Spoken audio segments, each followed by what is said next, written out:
Good morning, students. Welcome to Unique Spoken English class. This is your English trainer Nishan Kumar. Today we are going to learn about a question tag. So question tag andre they are not really questions, but question tags are a way to ask other person's opinion. ಅಂದ್ರೆ question tag ಅಂದರೆ ನಿಜವಾಗಿ ಕೂಡ ಪ್ರಶ್ನೆಗಳಲ್ಲ, ಇನ್ನೊಬ್ಬ ವ್ಯಕ್ತಿಯ ಅಭಿಪ್ರಾಯವನ್ನು ಅಥವಾ ನಮ್ಮ ಕಮ್ಯುನಿಕೇಷನ್ಸನ್ನು ನಾವು ಓಪನ್ ಮಾಡಿಡಲಿಕ್ಕೆ, ಅವನ ಅಭಿಪ್ರಾಯವನ್ನು ಕೇಳಲಿಕ್ಕೆ ಬಳಸುವಂತಹ ಒಂದು ಗ್ರಾಮರ್, ಅದನ್ನು ನಾವು ಕ್ವಶನ್ ಟ್ಯಾಗ್ ಅಂತ ಹೇಳ್ತೇವೆ. ಈಗ ಎಕ್ಸಾಂಪಲ್ ಹೇಳೋದಾದರೆ, ಈಗ ಒಂದು ವಸ್ತುವನ್ನು ನಾವೇ ಡಿಫೈನ್ ಮಾಡಿದರೆ ಇಟ್ ಈಸ್ ಬ್ಯೂಟಿಫುಲ್ ಅಂತ ಹೇಳಿ, there is no meaning at all. ಈಗ ನಾವು ಒಂದು ವಸ್ತುವನ್ನು ನೋಡ್ತೇವೆ, ನೋಡಿ ಆದಮೇಲೆ ಈಗ ಅವನ ಹತ್ರ ನಾವು ಆ ವಸ್ತುವಿನ ಬಗ್ಗೆ we have A positive comment like it is beautiful, ಅಂದರೆ ಇದು ಚಂದ ಇದೆ ಅಂತ ಹೇಳ್ತೇವೆ. ಆನಂತರ ನಾವು ಇಮಿಡಿಯೇಟ್ ಕೇಳ್ತೇವೆ ಇದು ಚಂದ ಇದೆ ಅಲ್ವಾ ಅಂತ. ಸೊ ಇದನ್ನೇ ನಾವು ಇಂಗ್ಲೀಷ್ನಲ್ಲಿ ಕೇಳುವಾಗ it is beautiful isn't it ಅನ್ನುವಂಥ ಒಂದು ಕ್ವಶನನ್ನು ಅವನಿಗೆ ಹಾಕಿಬಿಡ್ತೇವೆ. It is beautiful isn't it. ಇದರ ಮೀನಿಂಗ್ ಏನಾಗ್ತಂದರೆ ಇದು ಚಂದ ಇದೆ ಅಲ್ವಾ ಅಂತ ಮೀನಿಂಗ್ ಕೊಡ್ತದೆ. ಸೊ ಇದನ್ನೇ ನಾವು ಕ್ವಶನ್ ಟ್ಯಾಗ್ ಅಂತ ಇಂಗ್ಲೀಷಲ್ಲಿ ಹೇಳೋದು. ಈಗ ಅವನಿಗೆ ನಾನು ಕೇಳಿದೆ it is beautiful isn't it, ಆಗ ಅವನು ರಿಪ್ಲೈ ಕೊಡ್ತಾನೆ ಅದು ಚಂದ, ನಿಜವಾಗಿಯೂ ಚಂದವಾಗಿದ್ದರೆ yes yes it is really beautiful. ಒಂದು ವೇಳೆ ಚಂದ ಇಲ್ಲದಿದ್ದರೆ he may pass the negative comment, ಏನಂತ ಹೇಳಿದರೆ ಇಲ್ಲ ಇದು ಚಂದ ಇಲ್ಲ ಅಂತ ಅವನು ಹೇಳ್ಬೋದು. ಸೊ ಇಲ್ಲಿ ನಮಗೆ ಅವನ ಒಪಿನಿಯನ್ ಕೂಡ ಸಿಗ್ತದೆ. ಇದನ್ನೇ ನಾವು ಕ್ವಶನ್ ಟ್ಯಾಗ್ ಅಂತ ಹೇಳೋದು. ಈಗ ಇನ್ನೊಂದು ಎಕ್ಸಾಂಪಲನ್ನು ಕನ್ಸಿಡರ್ ಮಾಡೋದಾದರೆ ನಾವು ಹೇಳ್ತೇವೆ ನೋಡಿ, ಅವನು ಒಳ್ಳೆಯವ ಅಲ್ವಾ ಅಂತ ಕೇಳ್ತಾನೆ, ಹೀ ಈಸ್ ಗುಡ್. ಅದೇ ಕ್ವಶನ್ ಟ್ಯಾಗ್ ಏನು ಬರ್ತದೆ ಅಂತ ಹೇಳಿದರೆ ಹೀ ಈಸ್ ಗುಡ್ ಇಸಂಟ್ ಹೀ, ಅಂದರೆ ಅವನು ಒಳ್ಳೆಯವ ಅಲ್ವಾ ಅಂತ. ಬಿಕಾಸ್ ಈಗ ಅವನು ನನಗೆ ಒಳ್ಳೆಯವನಾಗಿರ್ಬಹುದು, ಆದರೆ ಅವನಿಗೆ ಇನ್ನೊಬ್ಬರಿಗೆ ಒಳ್ಳೆಯವನಾಗಿರ್ಬೇಕಂತ ಏನು ರೂಲ್ ಇಲ್ಲ. ಹಾಗಾಗಿ so he is good isn't he ಅಂತ ಹೇಳಿದರೆ ಅವನು ಒಳ್ಳೆಯವನಾಗಿದ್ದರೆ ಅವನು ಕೂಡ ಅದೇ ಒಪಿನಿಯನನ್ನು ಪಾಸ್ ಮಾಡ್ಬೋದು, ಅಥವಾ he may give a different opinion. So ಇದಕ್ಕೋಸ್ಕರ ಬಳಸುವಂಥ ಗ್ರಾಮರೇ ನಾವು ಕ್ವಶನ್ ಟ್ಯಾಗ್ ಅಂತ ಹೇಳ್ತೇವೆ. ಹಾಗಾದರೆ ಈ ಕ್ವಶನ್ ಟ್ಯಾಗ್ಗಳನ್ನು ಮಾಡುವಾಗ ವಾಟ್ ಆರ್ ದ ರೂಲ್ಸ್, ಅಂದರೆ ರೂಲ್ಗಳನ್ನು ಯಾವ ರೂಲ್ಗಳನ್ನು ನಾವು ಫಾಲೋ ಅಪ್ ಮಾಡಬೇಕು. ಕೆಲವೊಂದು ಸಿಂಪಲ್ ರೂಲ್ಸ್ ಹೇಗಂತ ಹೇಳಿದ್ರೆ, ಸೆಂಟೆನ್ಸ್ ಪಾಸಿಟಿವ್ ಇದ್ದರೆ ಟ್ಯಾಗ್ ಯಾವತ್ತು ನೆಗೆಟಿವ್ ಮಾಡಬೇಕು. ಸೆಂಟೆನ್ಸ್ ಪಾಸಿಟಿವ್ ಇದ್ದರೆ ಟ್ಯಾಗ್ ಯಾವತ್ತು ನೆಗೆಟಿವ್ ಆಗ್ತದೆ. ಅದೇ ಸೆಂಟೆನ್ಸ್ ನೆಗೆಟಿವ್ ಇದ್ದರೆ ಟ್ಯಾಗ್ ಪಾಸಿಟಿವ್ ಆಗ್ತದೆ.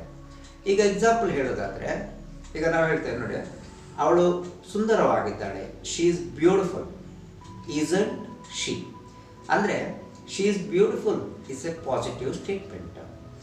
ಅದಕ್ಕೆ ನಾನು ಅಲ್ಲಿದ್ದಂಥ ಆಕ್ಸಿಲರಿ ಈಸನ್ನು ಅದರಿಂದ ತೆಗೆದು ಅದರ ಪಕ್ಕ ನಾನು ನಾಟನ್ನು ಸೇರಿಸಿದೆ. ಶಿ ಈಸ್ ಬ್ಯೂಟಿಫುಲ್ ಈಸಂಟ್, ಮತ್ತು ಅಲ್ಲಿರುವಂತಹ ಸಬ್ಜೆಕ್ಟ್ ಯಾವುದಂತ ಹೇಳಿದರೆ ಆ ಶೀಯನ್ನು ತಂದು ಆ ನೆಗೆಟಿವ್ ಆದಮೇಲೆ ಅದರ ಕೊನೆಯಲ್ಲಿಟ್ಟೆ. So she is beautiful isn't she, ಅಂದರೆ ಕನ್ನಡ ಮೀನಿಂಗ್ ಏನಾಯ್ತು ಅಂತ ಹೇಳಿದರೆ ಅವಳು ಸುಂದರವಾಗಿದ್ದಾಳೆ ಅಲ್ವಾ ಅನ್ನುವಂಥ ಒಂದು ಮೀನಿಂಗನ್ನು ಆ ಸೆಂಟೆನ್ಸ್ ಕೊಡ್ತದೆ. ಇದನ್ನೇ ನಾವು ಕ್ವಶನ್ ಟ್ಯಾಗ್ ಅಂತ ಹೇಳ್ತೇವೆ. ಇದು ಹೆಚ್ಚಾಗಿ ನಮ್ಮ ಸ್ಪೋಕನ್ ಇಂಗ್ಲೀಷಲ್ಲಿ ಬಹಳವಾಗಿ ಬಳಸ್ತಾ ಇರ್ತೇವೆ ಈ ಕ್ವಶನ್ ಟ್ಯಾಗನ್ನು. ಎಕ್ಸಾಂಪಲ್ ಹೇಳೋದಾದರೆ, ಈಗ ನಾವು ಹೇಳ್ತೇವೆ ನೋಡಿ, ನಾವು ಇಂಗ್ಲೀಷ್ ಕಲಿತಾ ಇದ್ದೇವೆ ಅಲ್ವಾ ಅಂತ ಹೇಳೋದಾದರೆ we are learning English aren't we. ಅದೇ ಅವರು ಫ್ರೆಂಡ್ಸ್ ಅಲ್ವಾ ಅಂತ ಹೇಳ್ತೇನೆ, they are friends aren't they. ಅದೇ ರೀತಿ ಇದು ನಿನ್ನ ಮೊಬೈಲ್ ಅಲ್ವಾ ಅಂತ ಕೇಳೋದಾದರೆ it is your mobile isn't it.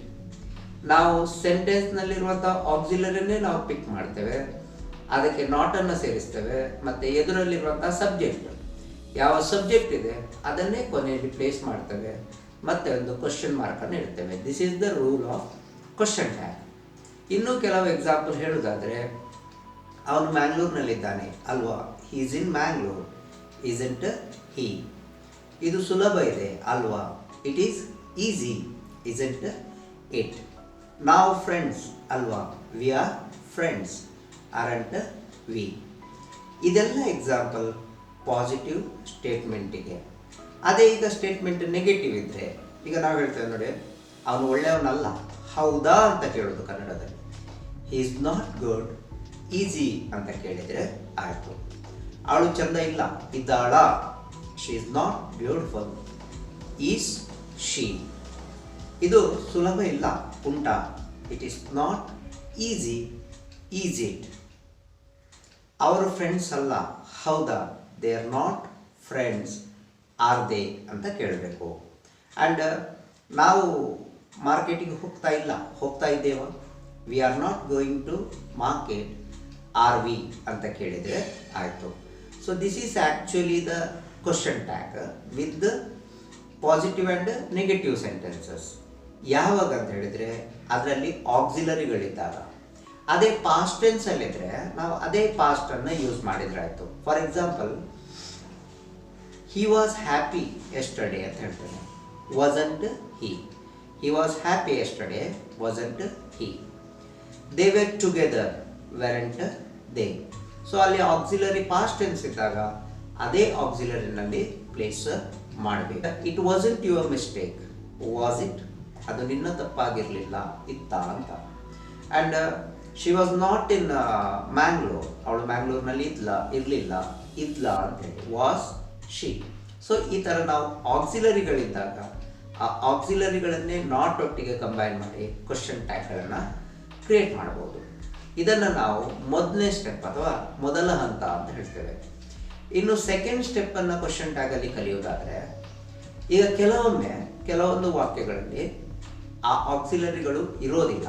ಅಂದರೆ ಫಾರ್ ಎಕ್ಸಾಂಪಲ್, ಈಗ ನಿಮಗೆ ಹೇಳ್ತೇನೆ ನೋಡಿ, you have English class, you have English class. ಇಲ್ಲಿ ಯು ಆದಮೇಲೆ ಯಾವುದೇ ಆಕ್ಸಿಲರಿಗಳಿಲ್ಲ, ಇರುವಂಥ ವರ್ಬ್ ಹ್ಯಾವ್.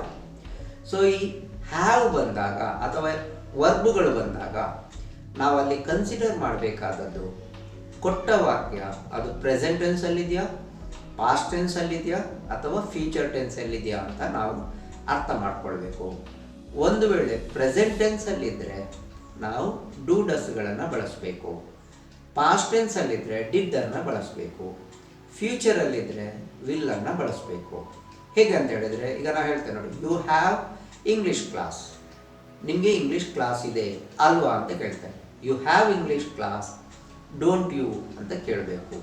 ಈಗ ನೋಡಿ, ಹ್ಯಾವ್ ಪ್ರೆಸೆಂಟ್ ಟೆನ್ಸ್ ಆಗೋದ್ರಿಂದ ಅಲ್ಲಿ ನಾನು ಬಳಸುವ ಟ್ಯಾಗ್ ಡೋಂಟ್, ಯಾಕಂದರೆ ವಾಕ್ಯ ಪಾಸಿಟಿವ್ ಆಗಿದೆ, ಟ್ಯಾಗ್ ನೆಗೆಟಿವ್ ಮಾಡಬೇಕು. ಅದೇ ರೀತಿ ನಿಮಗೆ ಇಂಗ್ಲೀಷ್ ಗೊತ್ತುಂಟು ಅಲ್ವಾ ಅಂತ ಕೇಳೋದಾದರೆ, you know English, don't you. So tag ನಾನು ನೆಗೆಟಿವ್ ಮಾಡಿದೆ, you know English, don't you. ಅದೇ ಅವಳಿಗೆ ಕಾಫಿ ಇಷ್ಟ ಅಲ್ವಾ, she likes coffee, doesn't she ಅಂತ ಹೇಳಿದರೆ ಆಯಿತು. ಯಾಕಂದರೆ ಈ ಶೀಟ್ ಬಂದಾಗ ನಾವು ಡೋಂಟನ್ನು ಬಳಸೋದಿಲ್ಲ, ಬಳಸುವಂಥದ್ದು does. She likes coffee, doesn't she. ಅದೇ ಅವನು ದಿನಾಲು ಬರ್ತಾನೆ ಅಲ್ವಾ, he comes every day, doesn't he. So ಈ ಥರ ಬಳಸಬೇಕು. ಅದೇ ಈಗ ನಾವು ಪಾಸ್ಟ್ ಟೆನ್ಸನ್ನು ಎಕ್ಸಾಂಪಲ್ ಆಗಿ ತಗೊಳ್ಳೋದಾದರೆ, ಹಿ ಕೇಮ್ ಎಸ್ಟರ್ಡೇ, ಡಿಂಟ್ ಹಿ. ನಿನ್ನೆ ಅವನು ಬಂದಿದ್ದ ಅಲ್ವಾ ಅಂತ. ಈಗ ಕೇಮ್ ಅಂತ ಹೇಳುವಂಥದ್ದು ಪಾಸ್ಟ್ ಟೆನ್ಸ್. ಸೊ ಹಾಗಾಗಿ ನಾನು ಬಳಸಿದೆ ಟ್ಯಾಗಲ್ಲಿ ಡಿಂಟ್ ಮತ್ತು he. And she made a big mistake, didn't she. ಅವಳೊಂದು ದೊಡ್ಡ ತಪ್ಪು ಮಾಡಿದ್ಲು ಅಲ್ವಾ ಅಂತ ಕೇಳೋದಾದರೆ, she made a big mistake, didn't she ಅಂತ ಇಂಗ್ಲೀಷಲ್ಲಿ ಕೇಳಬೇಕು. ಅದೇ ರೀತಿ ಅವನು ನಾಳೆ ಬರ್ತಾನೆ ಅಲ್ವಾ ಅಂತ ಹೇಳೋದಾದರೆ, he will come tomorrow, won't he. He will come tomorrow, won't he. ಅದೇ ಅವಳು ನಿಮಗೆ ಕಾಲ್ ಮಾಡುವಳು ಅಲ್ವಾ ಅಂತ ಹೇಳೋದಾದರೆ, she will call you, won't she. ಯಾಕಂದರೆ ಅಲ್ಲಿ ವಿಲ್ ಬಂದಿದೆ, ಅದನ್ನು ನೆಗೆಟಿವ್ ಮಾಡುವಾಗ ವೋಂಟ್ ಆಯಿತು, ಅಲ್ಲಿದ್ದಂಥ ಸಬ್ಜೆಕ್ಟನ್ನೇ ಕೊನೆಯಲ್ಲಿ ಪ್ಲೇಸ್ ಮಾಡಿದೆ, ವಾಂಟ್ ಶಿ. ಅದೇ ರೀತಿ ನೆಗೆಟಿವ್ ಸೆಂಟೆನ್ಸ್ ಆದರೆ ಟ್ಯಾಗನ್ನು ಪಾಸಿಟಿವ್ ಮಾಡಬೇಕು. ಹೇಗಂತ ಹೇಳಿದರೆ, you don't know English, do you ಅಂತ ಕೇಳಿದರೆ ಆಯಿತು. Don't have English class, do we. ನಮಗೆ ಇಂಗ್ಲೀಷ್ ಕ್ಲಾಸ್ ಇಲ್ಲ, ಇದೆಯಾ ಅಂತ ಕೇಳೋದು. And she doesn't ask questions, does she. ಅವಳು ಪ್ರಶ್ನೆ ಕೇಳೋದಿಲ್ಲ, ಕೇಳ್ತಾಳ.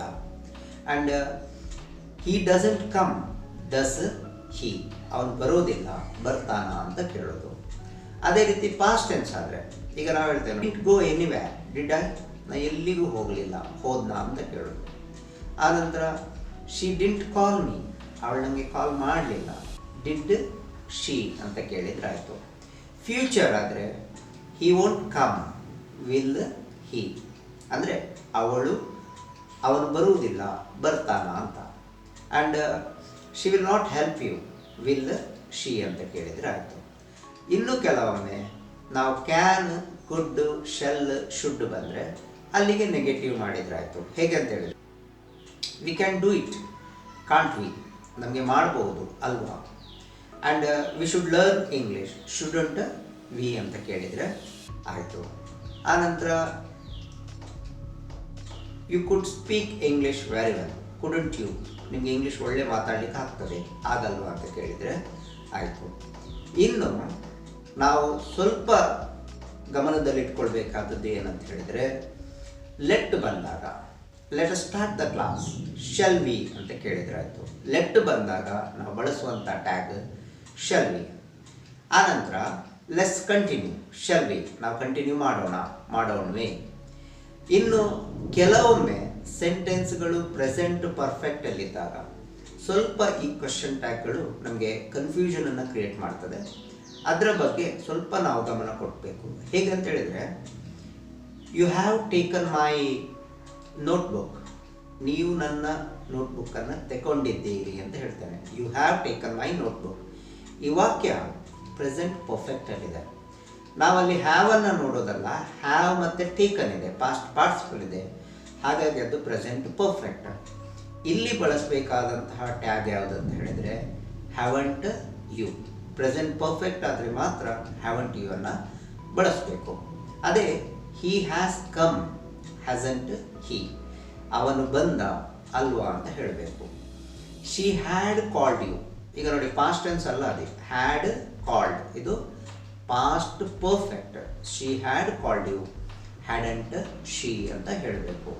ಅದೇ he had told you, hadn't he, ಅವನು ನಿಮಗೆ ಹೇಳಿದ್ದಾನೆ ಅಲ್ವಾ ಅಂತ. ಸೊ ಬಹಳ ಸುಲಭ ಇದು. ಏನಂತ ಹೇಳಿದರೆ ನಾವು ಮೊದಲು ಕೊಟ್ಟ ಸ್ಟೇಟ್ಮೆಂಟ್ ಯಾವ ಟೆನ್ಸಲ್ಲಿದೆ ಅಂತ ಐಡೆಂಟಿಫೈ ಮಾಡಬೇಕು, ಮತ್ತು ಅದೇ ಟೆನ್ಸಲ್ಲಿ ಆ ಟ್ಯಾಗನ್ನು ಕಂಟಿನ್ಯೂ ಮಾಡಬೇಕು. ಆಗ ಆ ಮೀನಿಂಗ್, ಆ ಮೊದಲ ವಾಕ್ಯದಲ್ಲಿ ಏನು ಮೀನಿಂಗ್ ಇದೆ ಅದರದ್ದು ಕಂಟಿನ್ಯೂಯೇಷನ್ ಆ ಟ್ಯಾಗಲ್ಲಿ ಸಿಗ್ತದೆ. ಸೊ ಇದನ್ನೇ ನಾವು ಕ್ವಶನ್ ಟ್ಯಾಗ್ ಅಂತ ಹೇಳುವಂಥದ್ದು. So it's one of the easiest grammar used most of the times in the spoken English. So spoken ಇಂಗ್ಲೀಷಲ್ಲಿ ನಾವು ಯಾವತ್ತೂ ಬೇರೆಯವ್ರ ಹತ್ರ ಮಾತಾಡಬೇಕಾದ್ರೆ we need this question tag. Always we need this question tag. Thank you.